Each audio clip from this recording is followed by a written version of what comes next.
شيخ وحكى لي أمنية وأنا مركين هذه شيء أفرت الشيء وشيخ وكى لي يدولد إن السيد يشقى السيد يسوى فصلته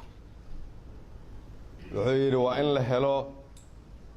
سياسة دجن دولد إنه حيلا هاي تبلي هذا تبت السياسة دلورنية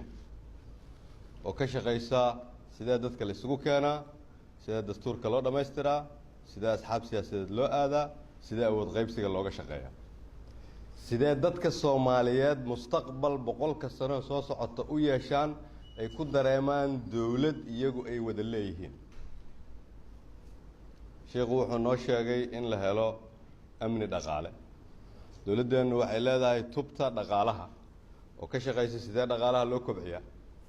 sidee musuqmaasuqa loola dagaalamaa sidee ganacsatada iyo dawladda la isugu soo dhaweeyaa sidee hay'adaha dhaqaalaha dunida dib loola falgalaa sidee baan u noqonnaa intaan canshuur aruurino dawlad isku filan oo aan tuugsan sidee dhaqaalaha annagu aan leenahay awgiis aan sharaftii karaamada ummadda Soomaaliyeed soo celinaa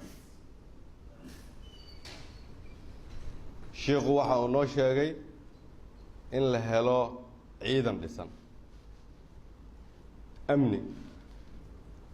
wuxuu na fahamsiiyey marka amniga inaanu shaqaynayn haddaanu dhaqaale lahayn waxa kaloo na fahamsiiyey amnigu inaanu shaqaynayn haddaanu lahayn siyaasad loo dhan yahay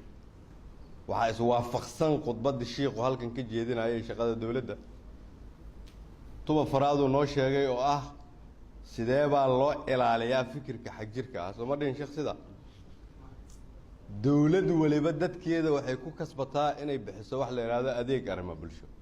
inaad iskuulo u dhisto isbitaallo u dhisto jidad u dhisto dadka Soomaaliyeed inay adiga ku dareemaan inaad tahay cidda siinaysa adeeg ay xaq u leedahay si subax markuu qofku soo kaco oo uga dareemo amnigiisa uga dareemo nolol maalmeedkiisa uga dareemo noloshiisa mustaqbalka carruurtiisa sidaas daraaddeed dawladduna waxay leedahay tuba faraad oo ah tubta arrimaha bulshada taasoo macnaheedu uu yahay si dawlad ay dadkeeda u kasbato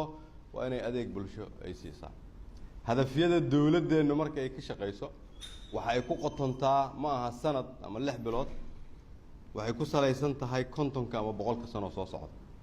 wiilashii iyo gabdhaha naga dambeeya waxaan rabnaa inay ka sii wadaan meeshaas waxa la rabaa marka in la fahmo hal mid qof walbo jooga xukunka maanta qof baa uga dambeyn doona su'aasha aan rabno inaan isweydiino waxay tahay haddii aad ra'iisul wasaare tahay intii aad joogto maxaad uga tagtay haddii aad madaxweyne tahayna intii aad joogto maxaad uga tagtay haddii aad wasiir tahayna wasaaraddaada maxaad uga tagtay haddii aad baarlamaanka tobnaad tahayna maxaad uga tagtay meeqa sharci ayaad baas garaysay qof waliba waxaa lagula xisaabtamayaa 4 sano uu joogo taariikhda uu ka tagay ugu dambeyntii marka waqtigeenu dhamaadana lama dhihi doono meeqa maalmooda muranteen yaa muranka ku adkaaday waxaana la kula xisaabtami doonaa maxaad dhisteen waxa kaloo la kula xisaabtami doonaa maxaad dumiseen waxaan rajeynayaa maadaama aan masaajidka ku jirno taariikhdoona inay xusto inta badan oo dhisnay waa mahadsantihiin